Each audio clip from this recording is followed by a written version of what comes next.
नमस्कार दोस्तों, स्वागत है आप सभी लोगों का स्टडी ग्लोस पर। दोस्तों, हम लोग एनवायरनमेंट के बारे में बड़ा कंसर्न रहते हैं। हम लोग को ग्लोबल वार्मिंग तब याद आती है जब हम लोग आंकड़े पढ़ते हैं न्यूज़पेपर्स के अंदर कि यहां पर ग्लोबल वार्मिंग या टेम्परेचर जो है ज्यादा इंक्रीज हो रहा है। जब ज्यादा सर्दी या ज्यादा गर्मी पड़ती है तो हमको याद आता है कि ग्लोबल वार्मिंग बहुत ज्यादा हो रहा है। आप गर्मियों के दिनों को याद कीजिए, गर्मियों में अगर तेज गर्मी पड़ेगी तो बहुत सारे जो लोग हैं वो बात करेंगे ग्लोबल वार्मिंग जो है वो बहुत तेज गति से बढ़ रही है, ज्यादा हो चुकी है, इसलिए CO2 का रिलीज जो है वो कम किया जाए। क्योंकि CO2 जैसे रिलीज होती है, सल्फर डाइऑक्साइड रिलीज होती है, तो वो हमारे एनवायरनमेंट के अंदर ऊपर एक लेयर जो है वो क्रिएट कर देती है। इससे क्या होता है कि जो सन की रेज हैं वो एंटर तो कर पाती हैं, लेकिन उस CO2 के लेयर के कारण वो बाहर नहीं जा पाती। इसीलिए जो अंदर का टेम्परेचर है या अर्थ का टेम्परेचर है वो इंक्रीज हो जाता है और उसको हम लोग क्या कहते हैं कि वो ग्लोबल वार्मिंग हो रही है। लेकिन रिसेंटली बीबीसी की एक रिपोर्ट जो है वो सामने निकल कर आई, उसमें ये कहा गया कि जो अंटार्कटिका और आर्कटिक जो ओशन है वहां पर जो ग्लेशियर्स हैं वो पिघल रहे हैं, वो मेल्ट हो रहे हैं। उनके रीजंस को लेकर हाल ही में एक रिपोर्ट जो है वो जारी की गई है। यहां पर एक वर्ड जो है वो लिखा गया है, वो है डिप्ड। तो आखिरकार ये डिप्ड जो है वो क्या होता है, क्या मायने हैं कि ग्लोबल सी जो आइस कवर है वो बहुत तेज गति से कम हो रहा है। तो न्यूज में क्या है कि बीबीसी ने हाल ही के अंदर एक एनालिसिस किया और ये बताया कि 8 फरवरी और 13 फरवरी के बीच में जो टोटल एरिया था आर्कटिक और अंटार्कटिक का वो श्रैंक हुआ है, जो ग्लेशियर्स हैं वो श्रैंक हुए हैं। जो पिछली बार रिकॉर्ड था 2023 का 15.93 मिलियन स्क्वायर किलोमीटर, वो कहीं ना कहीं श्रैंक होकर पहुंच चुका है, 15.76 मिलियन स्क्वायर किलोमीटर तक वो आ चुका है। तो बीबीसी ने हाल ही में कहा कि बड़ा चिंता का विषय है और बहुत तेज गति से ग्लेशियर्स पिघल रहे हैं। तो एक बार मैं रीजंस को आपको ब्रीफ कर देता हूं, फिर हम लोग डिटेल जो है उसके बारे में स्टडी करेंगे। एक्चुअली में क्या होता है कि जितने भी यानी कि ग्लेशियर्स हैं वो फ्रेश वाटर के होते हैं और जितने भी ओशंस होते हैं वो सैलाइन होते हैं।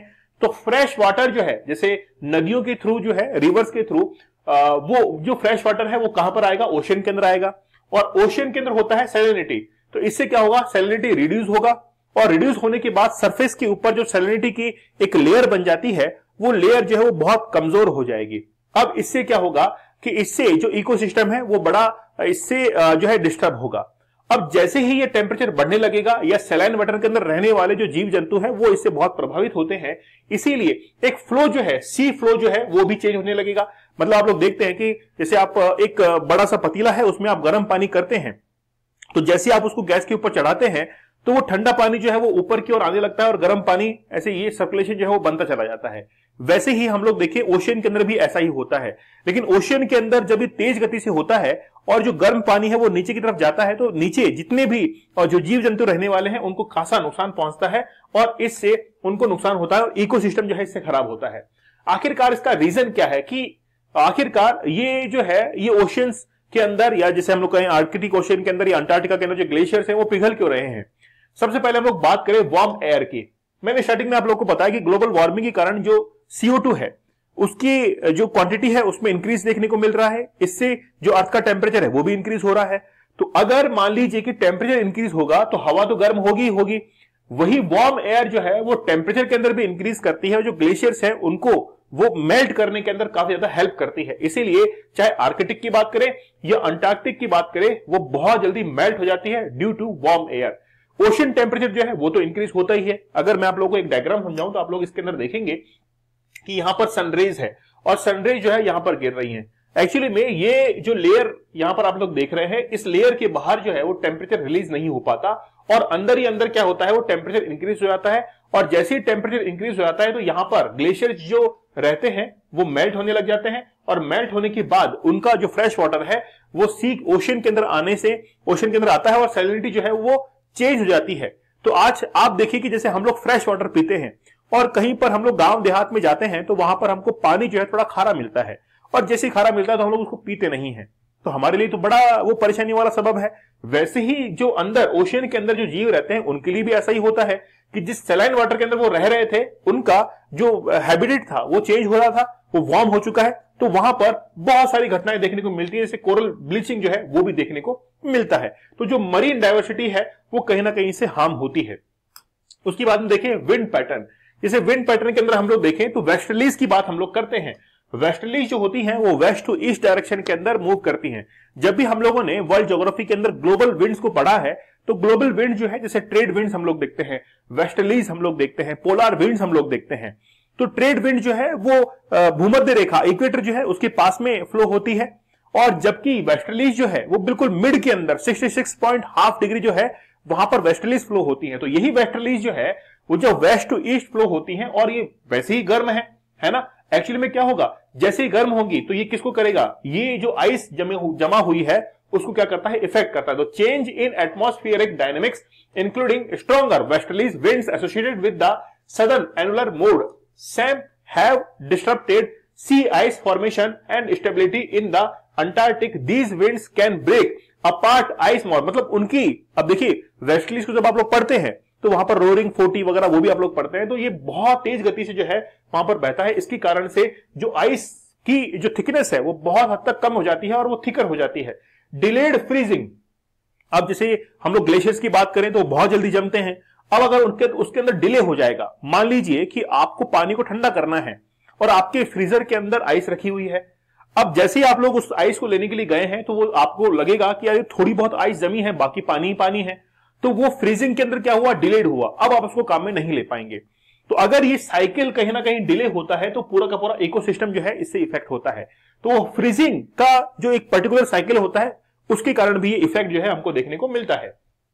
ठीक है, तो जब भी हम लोग वेस्टर्लीज देखते हैं तो वेस्टर्लीज के कारण यानी कि हाई विंड रहता है और उसके कारण ये पूरा का पूरा इकोसिस्टम जो है वो डैमेज होता हुआ दिखाई देता है। इंक्रीज फ्रेश वाटर इनपुट, पहले मैंने आपको बता ही दिया है कि ओशियन जो है वहां पर फ्रेश वाटर कुछ ज्यादा ही इनपुट होने लग जाता है, जबकि वो ओशियंस जैसे ग्लेशियर पिघल रहा है तो वो फ्रेश वाटर जो है आएगा तो ओशियन के अंदर ही, लेकिन एक लिमिटेड क्वांटिटी के अंदर आना चाहिए। लेकिन अब क्या होगा, ज्यादा तेज गति से आएगा और वहां का जो इकोसिस्टम है उस पर क्या करेगा, वो हार्म करेगा। फीडबैक मैकेनिज्म, अब फीडबैक मैकेनिज्म एक्चुअली में होता क्या है कि जैसे हम लोग कहते हैं कि जो रेडिएशन सन के थ्रू आई हैं वो वापस से रिफ्लेक्ट होकर लौट जानी चाहिए उसी टेम्परेचर के अकॉर्डिंग। इससे हमको हमारा जो अर्थ का हीट बजट है, हीट बजट जो है वो बैलेंस रहता है।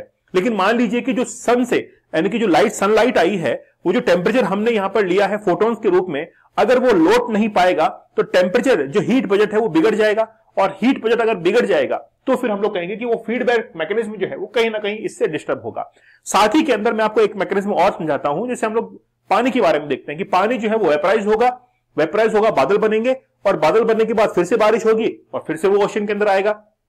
ठीक है, लेकिन अगर ये मैकेनिज्म बिगड़ जाएगा, ये इकोसिस्टम भी बिगड़ जाएगा तो बहुत सारे हैबिटेट जो है वो भी इससे नष्ट हो जाएंगे। अब देखिए एक डिप जो है वो शब्द हमने काम में लिया था, वैसे तो बड़ा आसान है, डिप मतलब उसका डूब जाना। तो लगभग आप लोग देख सकते हैं कि dip highlights the alarming trend, मतलब ये ग्लेशियर जो होते हैं उनके लिए क्रूशियल कंडीशन होती है कि अगर इसके बाद में टेम्परेचर इंक्रीज हुआ तो ग्लेशियर जो है वो बहुत तेज गति से फास्टर जो है वो क्या करेंगे, मेल्ट करेंगे। तो डिपिंग जो है इस शब्द के लिए हम लोग काम में लेते हैं। व्हाट कुड बी इंपैक्ट, अब इसका इंपैक्ट क्या होगा, इंपैक्ट ये होगा कि एक्सेलरेटेड ग्लोबल वार्मिंग। देखिए आप लोगों को पता होगा कि जैसे हम लोग बात करते हैं पेरिस क्लाइमेट एग्रीमेंट की बात करते हैं, तो पेरिस क्लाइमेट एग्रीमेंट जो कि 2015 के अंदर हुआ था, ये डिसाइड हुआ था कि 2030 तक हम लोग एसडीजी जो सस्टेनेबल डेवलपमेंट गोल्स हैं 17 उसके ऊपर काम करेंगे। लेकिन अगर उसके ऊपर काम नहीं होगा, अगर हम लोग एनवायरमेंट के अंदर इतना ही पॉल्यूट करते रहेंगे तो धीरे धीरे ग्लोबल वार्मिंग जो है वो बढ़ती चली जाएगी। तो ग्लोबल वार्मिंग जो है वो कहीं ना कहीं less sea ice means more ocean water is expose to sunlight, ठीक है, absorbing heat instead of reflecting. ठीक है, जैसे एग्जांपल के तौर पर क्या है, the Arctic is warming near 4 times faster. अब जो है वहां पर आर्कटिक के अंदर 4 टाइम फास्टर जो है वो हम लोग को ग्लोबल एवरेज जो है वो देखने को मिल रहा है, और वहां पर बहुत तेज गति से जो है बर्फ यानी कि जो ग्लेशियर्स है वो पिघल रहे हैं। इसके साथ में ओशन करंट जो है वो भी डिस्टर्ब हो रही है। ओशन करंट आप लोग जानते हैं कि देखिए एक रूल होता है, हाई प्रेशर से लो प्रेशर की तरफ वाटर जो है फ्लो होता है, या हम लोग एयर की बात करें तो एयर भी हाई प्रेशर से लो प्रेशर की तरफ फ्लो होती है। अब एक्चुअली में क्या होगा कि जो ओशन करंट बह रही है, तो हम लोग देखते हैं कि ओशन के अंदर जैसे नॉर्थ अटलांटिक ओशन में देखें तो क्लॉकवाइज जो है वो ओशन करंट बहती है। अब उसमें जो वार्म करंट है वो तो इक्वेटर के पास में होती है, जबकि कोल्ड करंट जो है वो कहां पर, पोलर रीजन से आती है। अगर हम लोग ये कहेंगे कि पोलर रीजन से जो ओशन करंट जा रही हैं, ठीक है, ओशन करंट जो जा रही हैं जो कि इक्वेटर के पास में जा रही हैं वो ज्यादा ही गर्म हो जाएंगी, तो फिर वो क्या करेंगे, ग्लेशियर से जाके टकराएंगी और टकराने के बाद उन ग्लेशियर्स को क्या कर देंगी, पिघला देंगी, मेल्ट कर देंगी। तो ये भी इसके ऊपर क्या करती है, इफेक्ट करती है। तो ये एक अलार्मिंग कंडीशन हम लोग देखते हैं। अब एक्चुअली में क्या है, सबसे अच्छी बात तो ये है कि थ्रेट टू मरीन इकोसिस्टम। अब इसका इंपैक्ट क्या होगा, जितना भी मरीन इकोसिस्टम है वो इससे थ्रेट होता है। चाहे उसके अंदर जो पाए जाने वाले जीव हैं, जैसे हम लोग पेंगुइन्स की बात करें, है ना, पेंगुइन्स की बात करें, वेल्स की बात करें, उनका हैबिटेट जो है वो कहीं ना कहीं लॉस इससे होता है। अब जैसे पोलर बियर की हम लोग एग्जांपल ले, polar bear rely on sea ice for hunting seals. अगर उसको सील की हंटिंग करनी है तो वहां पर वो कहां पर कर पाएगा, जहां पर बर्फ जमा होगी, है ना, नहीं तो वो हंटिंग ही नहीं कर पाएगा, तो वो इकोसिस्टम जो है धीरे धीरे खराब होता चला जाएगा। मोर एक्सट्रीम वेदर इवेंट्स, बहुत सारे एक्सट्रीम इवेंट होते हैं, जैसे आप लोग देख सकते हैं बहुत बड़े चक्रवात उसके अंदर आते हैं। तो जब ज्यादा ही ये इवेंट्स हमको देखने को मिलते हैं तो हम लोग कहते हैं कि कहीं ना कहीं हमारा जो साइकिल है उसके अंदर चेंज हमको देखने को मिल रहा है। जैसे एग्जांपल पर है the weakening of the polar vortex due to Arctic warming, ठीक है, warming has been linked to severe cold waves in North America and Europe. तो आप लोग देखते हैं कि पोलर वॉर्टेक्स जो होती है, पोलर वॉर्टेक्स एक्चुअली में जो पोलर रीजन होता है वहां से कोल्ड वेव्स जो है वो आती हैं और वो कहीं ना कहीं इफेक्ट करती हैं आसपास के एरिया को। तो वहां पर वेदर इवेंट जो है हम लोग को देखने को मिलता है और बहुत ज्यादा या तो एक्सट्रीम पे पहुंच जाएगा टेम्परेचर या लो आ जाएगा। तो ये एक्सट्रीम कंडीशन जो है हमको देखने को मिलती है।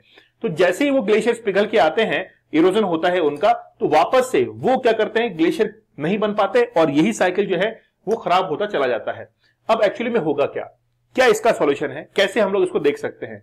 देखिए, सबसे पहली बात तो यह है कि पेरिस क्लाइमेट जो एग्रीमेंट हुआ था उसको अडॉप्ट करना है। अभी हमने देखा कि यूएसए जो है वो पेरिस क्लाइमेट एग्रीमेंट से बाहर निकल गया क्योंकि उसको अपना इंडस्ट्रियल डेवलपमेंट करना था और कुछ भी नहीं था।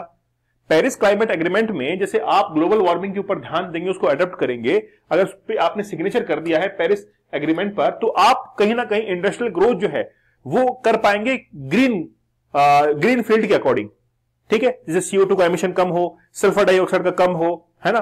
तो अगर आपने, अब देखिए यूएसए ने क्या किया, इससे वॉक थ्रू कर लिया, बाहर निकल के विड्रॉ कर लिया क्योंकि वो अपना ग्रोथ जो है देख रहा था, ठीक है। साथ ही के अंदर अगर हमको ये करना है ना, जैसे हम लोग को आर्कटिक और अंटार्कटिका जो है वहां पर जितने भी ग्लेशियर्स हैं उनको बचाना है, तो पेरिस क्लाइमेट एग्रीमेंट जो है वो सबके लिए कंपल्सरी जो है वो एग्रीमेंट हो सकता है। साथ ही के अंदर enhancing polar and oceanic monitoring, जितने भी ओशियन है या फिर पोलर रीजन है वहां पे मॉनिटरिंग हो कि किस तरीके से वहां पे रिसर्च जो है वो काम करेगी, डायनामिक्स कैसे काम करती है, क्या टेम्परेचर के अंदर क्या चेंजेस आ रहे हैं, क्या प्रेशर के अंदर चेंजेस आ रहे हैं, ये सारा जो है उसका एक मैकेनिज्म तैयार हो। और जब जब भी हमको ऐसा लगे कि कहीं ना कहीं साइंटिफिकली हम लोगों को ये लगता है कि इकोसिस्टम जो है बिगड़ रहा है, तो जल्द से जल्द उसको कंट्रोल करने का सिस्टम जो है हमको डेवलप करना चाहिए। तो हम लोग क्या कर सकते हैं, इसके लिए बहुत प्रिवेंट तरीके से आगे बढ़ सकते हैं। अब देखिए, खतरा किसको है, खतरा उनको है, तो खतरा किसको है, उन सिटीज को है जो कि अगर सी लेवल बढ़ता है तो डूब जाएंगी। जैसे भारत के अंदर बॉम्बे देखिए आप, चेन्नई देख लीजिए आप लोग, तो ये ऐसे सिटीज है, मुंबई है, कोलकाता है, चेन्नई है, ये ऐसे सिटीज हैं जो कि अगर सी लेवल इंक्रीज होता है तो कहीं ना कहीं इनको प्रॉब्लम आ सकती है। तो दोस्तों, आप लोग हमारे 75 डेज के हार चैलेंज को जरूर ज्वाइन कीजिएगा। वाकई में जबरदस्त चैलेंज है और आप लोग अगर लाइफ को चेंज करना चाहते हैं, कंसंट्रेशन और फोकस लेना चाहते हैं, तो जरूर आप लोग इस चैलेंज को ज्वाइन कीजिएगा। अगर आप लोग चाहें तो 100 डेज के हार चैलेंज को भी आप लोग जरूर ज्वाइन कर सकते हैं। ये एक लाइफ चेंजिंग कोर्स है जिसमें बहुत सारी टेक्निक्स बताई गई है कि कैसे आप अपनी लाइफ को चेंज कर सकते हैं। तो मिलते हैं आप लोगों से अगले सेशन के अंदर, तब तक धन्यवाद, थैंक यू, जय।